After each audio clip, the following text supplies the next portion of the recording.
for building a car, there are a number of resources. Technically, you can go watch YouTube videos, anything, even book materials are available. But when it comes to bike, just only one book is there. Hello, everyone, and welcome to our latest episode. And we've got a really exciting one for you today. But before we get to that, let me introduce myself. I'm sure you all know me, hopefully pretty well. My name's Liam Lani, and I'm one of your co-hosts here at this amazing podcast. And I'm joined today by my I was going to call him a guest. He's not a guest. He's our co-host. So he slip off my tongue. Sharia Gaku. Sharia, how are you doing? Oh, good, Liam. How are you? Yeah, not bad, not bad. It's a bit of a reverse in rules today, isn't it? Usually, you lead on this today, but we've decided to switch things around, which will be interesting. A bit of pressure on me, but hopefully it'll be all good, right? But how's everything going? Life going okay? In India, Christmas time. It's a nice, relaxing time, isn't it, at the moment?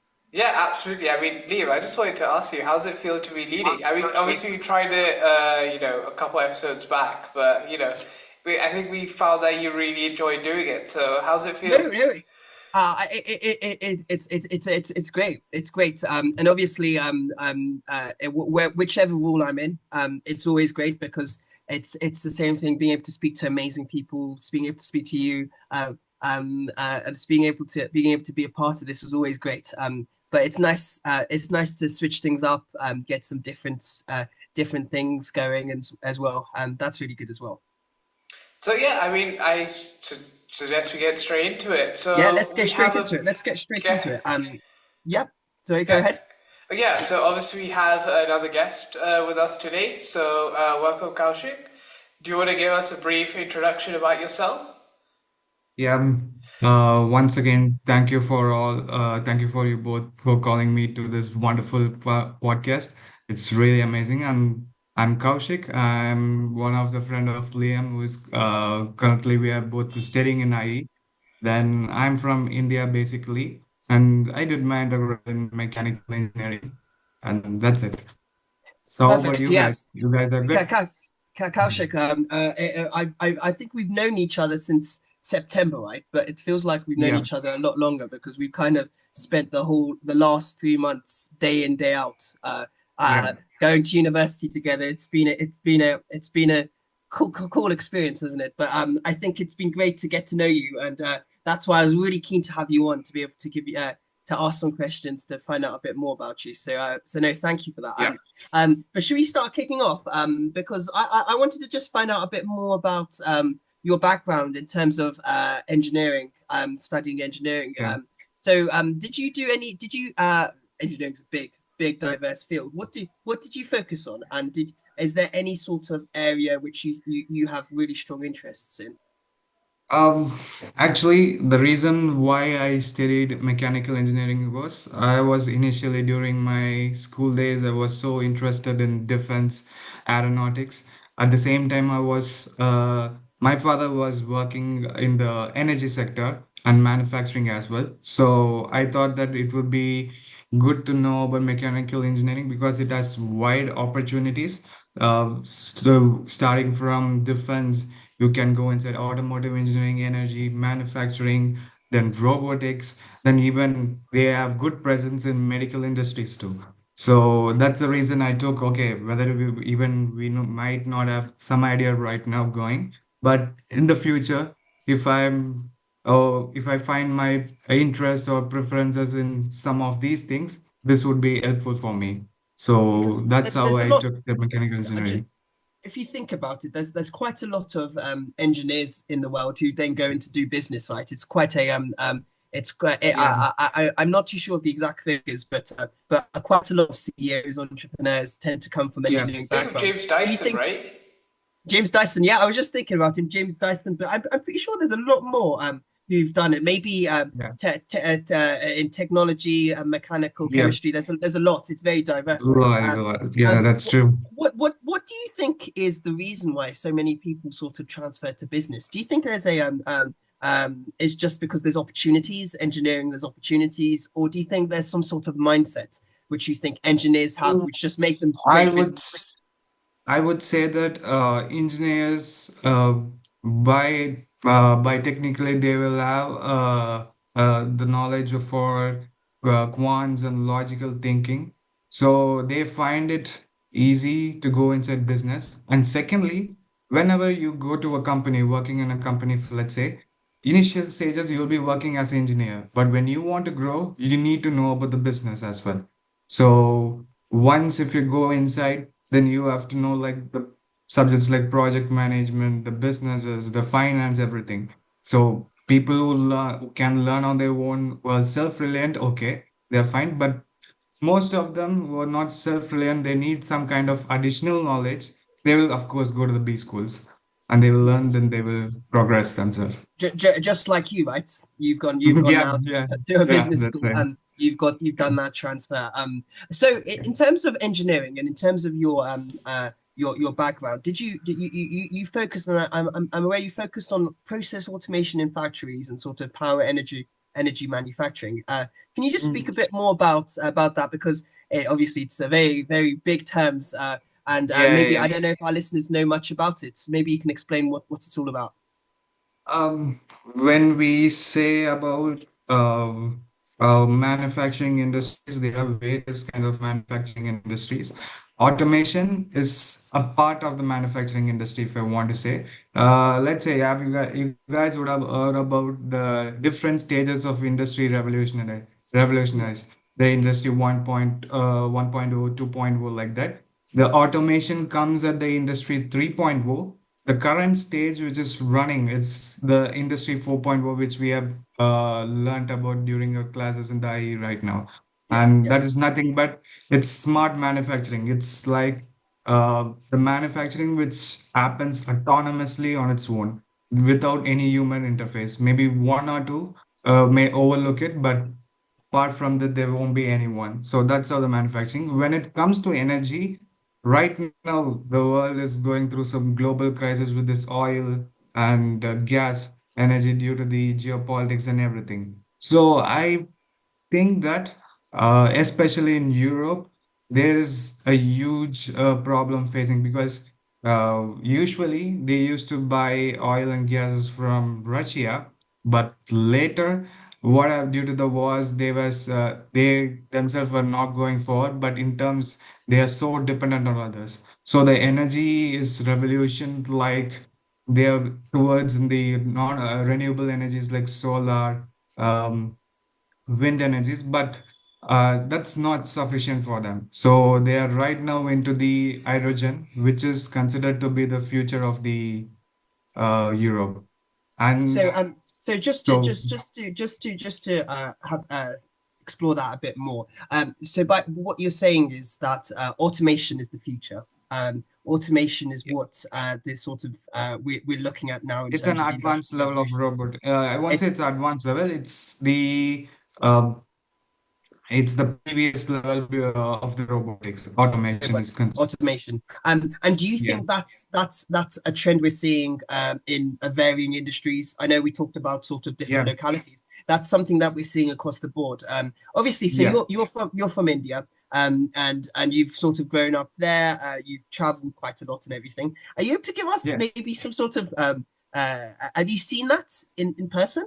Have you seen the automation? Have you seen sort of yeah. instances of that? Um, I personally did my internship in a company called Bharat Heavy Electricals Limited, which is a public sector company. And I worked there for 1 month, particularly in a plant called Boiler Auxiliary Part, which manufactures the sub parts which are needed for the thermal power plants, therefore generating electricity. Okay. So they manufacture like ID fans. I'm not sure if it's go too into the technical, like ID fans, FD fans, then flue gas, desulfurization. So these all then ESP. So ESP is nothing but electrostatic precipitators. So these all will help the thermal power plant to reduce the pollution which is being emitted. So Okay. eventually it will reduce the carbon content in the air. So I worked there for a few years. They automation. They are one of the largest manufacturers in India, and who do projects on the large scale. So which you Yeah. can't even like how can I say realize after going there. Even I found it really tough managing Yeah. and working there. So Okay. the No, no, no. level their That's automation they have is so amazing. yeah. They use, yeah, of course, they update themselves according to the technology and everything. But I would say that apart from this company, okay, since it's a large manufacturing scale, they need human interface. Without that, it's impossible. But when it comes to like, I went for a industrial visit to the Alstom, the mobility manufacturing, especially trains, metro trains, and bullet trains. They are the most famous one in the France. So they have a huge presence in India. Then I went one of the plant in the South India, in Andhra Pradesh, I guess, and there the automation was totally amazing. The way they have built the manufacturing plant and it's fully automated. Everything yeah, everything is being controlled by the machines and robots. You just need to sit in the computer and work on it, or you just need to control work on the control panels of the machines. That's it. And So have Yeah. you noticed any sort of opposition towards this, movement towards automation? Because historically, people have always been against change. So, have you noticed personally anything on your side of people being against such change? I don't see personally any stuff. One thing is if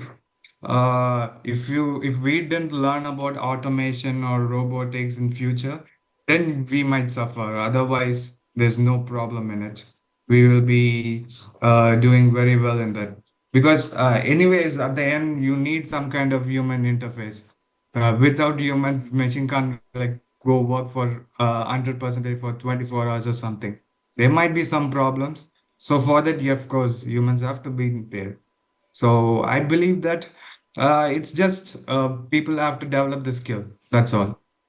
And do you And see a point in the future where we won't require humans at all? I mean, not even in the supervision role. Maybe we might have, Yeah. machine learning where, if there's an issue, the robot is able to self-diagnose and rectify the issue itself. Do you see Yeah. that sort of things being implemented already, or do you think you'll see that being implemented more in the future? I I guess the companies are working on it, but it's a long way to go. It's not that easy. Like it might even take 100 years, or maybe even only like 50 years too. But we can't expect anything. What's going to happen? Yeah. so just sort of just to move on, and maybe talk about another project in engineering that you've worked on quite closely, which is the racing bike MotoGP engineering Yeah. project. Okay. Yeah, are you able to just give us a little bit of an explanation of Uh, what you do? It's actually, it's a, that it's a nationwide competition, isn't it? That you've been a actually, part of. yeah, actually, how the I will say how the club we started. Actually, Yeah. it's a bunch of my batchmates who got interested in bikes. Then one day they saw advertisement of this event is named called Moto Student Competition, which happens in Spain actually, in the Okay. place called Aragon. So they got interested seeing it. Then they saw the prize money. It's around 1 million if we won as a rookie team. That's the first time we are going to the competition and we are winning. Yeah, it's something special. So they got excited. Then they started the club. But eventually, what happened was it's a huge process and they have to go undergo several tasks. So initial stage, when they want to achieve it, it's so tough because we need sponsors and we need a good amount of finance for it to proceed. So later on, like after once starting the club, then we thought it won't be possible, like because for building a car, there are a number of resources. Technically, you can go watch YouTube videos, anything, even book materials are available. But when it comes to bike, just only one book is there in technically how to build a bike. So it was so tough. So it's like without any proper mentorship, it's tough to build. So we took some time, we learned. Then at the same time, we started working on building the bike. Practically, we faced some tough, terrible tough times. But so we were like, the event happens like 2 years once. So previously it happened on 2023. Now next year it's going to happen on 2025 years. So we thought that it's impossible to go that same because we started the club in 2023 and it's impossible to go at the same time. So So better we will go for the sorry, yeah Kausik, just to yeah yeah reinforce. So this was a student devised project. This has nothing to do with sort of a college or anything. This was just a group of students who found this yeah. um, It's a student initiative. device project and we just represent the university. That's all. Okay, okay. Sorry, keep going. Yeah. And And in terms of sort of yeah. what you wanted to design, it was a motorbike. Yeah, actually, the interesting part was we for initially we actually it's a if I for one say it's a mistake actually. We are mechanical engineers, but we went for e-motorcycle. So we partnered with the electrical and electronics engineering students too. So they built a battery and these other sub components which needs to run the bike. Then eventually we built the main part of the bike that's known as chassis, which mounts everything, starting from the motor, battery, then of course the brake systems and every suspensions, everything. So I Okay. was working for designing the chassis. Then actually, we went, so initially we didn't stop there. Once we got to know that it's impossible to go to the international competition, we were targeting for the national level event initially. So we went for in 2024, we went for sorry, 2023, the same year, we worked on it. Then we went to the national level event. Then it was quite amazing. Even though it's a first time, we came as the runner-up. We got the second position in design and overall. So that was really good, and we got some insight on how to develop the bike and how to work on it. And more importantly, apart from let's say engineering, there are so many other stuff we want to work on. Let's say basically we want to network with other people. That's the place where I got to know, okay, networking is something which is really important to develop ourselves because without any prior knowledge, it's tough to work on ourselves own. So Yeah. we thought that, okay, networking with other engineers, the company, or the motorcycle companies, then even we try to contact some of the MotoGP peoples who are working in the teams. Like we contacted a CEO of the Kawasaki, and he's the team manager right now for the MotoGP there, for their team. So that's how we contacted, we learned stuff. Then eventually, once after successfully showing our impression over the first event, we got some good sponsorship. Then currently the juniors who went on building two bikes for the next same national event, national level event this year. One is the internal combustion engine, that is the normal motorcycle. Then of course the e-bike. So in both they cracked the event and they won the national level. It's So always they call it as All India ranking one. So I Yeah, just wanted to sort of push back on yeah, on a couple of yeah, points there because you came up with some sort of really good lessons that you learned from that, not just with engineering and things like that, yeah, but sort of and maybe that's sort of some advice you could give to our listeners, aspiring engineers or entrepreneurs, right? What you learned? So I know you said about networking and things like that, but is there any other yeah. things that you think you really took away from that? Actually, apart from like technical team, there's a separate team which works on advertising the club. They worked on searching for sponsors. So eventually, it's like since we are like we are total we everyone are from engineering. The management part was something really new. We don't know. Whenever we go to a company for sponsorship or a startup, we just go directly to them and ask for sponsors. But there is some kind of way to proceed with them. Like, for instance, for us, during the career advising, our advisor would have told how to approach through LinkedIn when you want some Yeah, recommendation.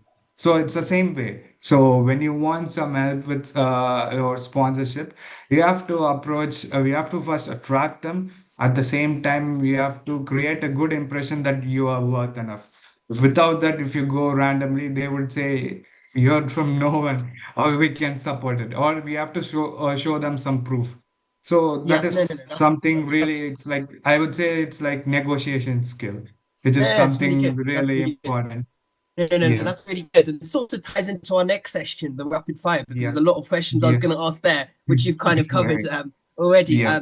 But maybe if I could just pick a few just to sort of conclude to, our chat. And obviously, it'll be great to have you on. Hopefully, after the next Yeah. iteration of the competition to hear how your team has gone as well. But do you Yeah. think there's one thing that you think you could have known earlier in your career, maybe something you've now learned now subsequently?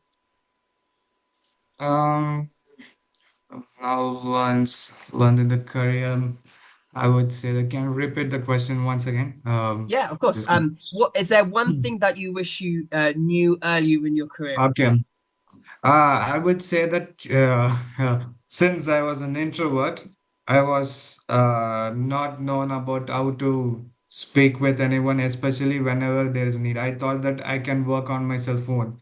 So I thought that if I know about the networking skills before, I could have done much more better. And I think that sort of Shari, I think that's Yeah, something that's kind of been a reoccurring theme, right? Teamwork, yeah, being together, yeah, networking. yeah, Networking yeah. is something that's Yes, come up in something. probably Yeah, most podcasts. yeah, Yeah, yeah. Sure. Yeah. If you with me, right, I think a lot of our speakers talk about that networking, talking with people. Yeah, And that's how absolutely. we kind of make those connections, isn't it? Absolutely. Look, they say you are the product of the five closest people around you, Yeah. but if you have a large scale network, you can pretty much get anything done. Look, Dragon's Den, why do all the guys who go on the show, why do they really want to get with Peter Jones? Because he has the connections to get you in every supermarket out there. He's got all the people you want to talk to. So the power of a network is, it's really huge. It's very important. Yeah, yeah, no, 100%, 100%. And let's maybe pick one last rapid fire. Okay. Do you have anything that you would if you if you forgetting about the your you being an engineer you're a business student now, you're a business and entrepreneurship yeah. student now. What's been the most challenging part of that transition from engineering to business, and what's actually been one of the most funnest parts of it? I would say the challenging part will be, of course, getting to know about the business management and those stuff. Since I'm a technical person, then I would say it's not tough, but I'm so excited to learn about new kind of stuff. And secondly, the fun fact is, the thing is, I'm able to relate it with technical. When I related with technical, it was so good. So I'm good. getting the Okay. clarity on the okay, what I could do next in my future, or what I could have done previously. So I could find my mistakes. Okay, I could work on it or not. So that's the And once you get that light bulb moment, it all kind of fits in, right? That it all yeah, kind of fits in, and it all's great. No, no, that's perfect. That's perfect. Okay, well, Kaushik, thank you for coming yeah, on today. I've to all the listeners out there, sort of, I've been yeah, speaking to Kaushik quite a lot about getting him on. We're just trying to organize it for all of us. But it's great that we finally got you. And hopefully after maybe sometime next year we can have you back on again see what's changed. Maybe there's been some updates with the Yeah, with yeah, your sure. student projects and things like that. So that'll be really good as well. But I'm sure if our listeners want to reach out to you to get in touch, they can contact you on LinkedIn, right? Yeah, Sharia, what we'll probably do, we can put Kaushik's profile Yeah, yeah, on the we can do post. that. So please, if anyone has any questions for Kaushik or wants to get in touch with him directly, I'm sure they can talk to you on LinkedIn, can't they? yeah, sure. Yeah. I will So connect with it. yeah. So thank you once again for being on with us. And so Sharia, what we got next? We've got some other exciting guests coming on very soon. Yeah, absolutely. I mean, look, we're traveling from engineering to wealth management, so that's Yeah. going to Yeah. be our, our next guest is in the wealth management sector. I don't want to Yeah. give too much away, but look, obviously, as always, stay tuned and enjoy listening. Perfect. Thank you. Thank you, guys.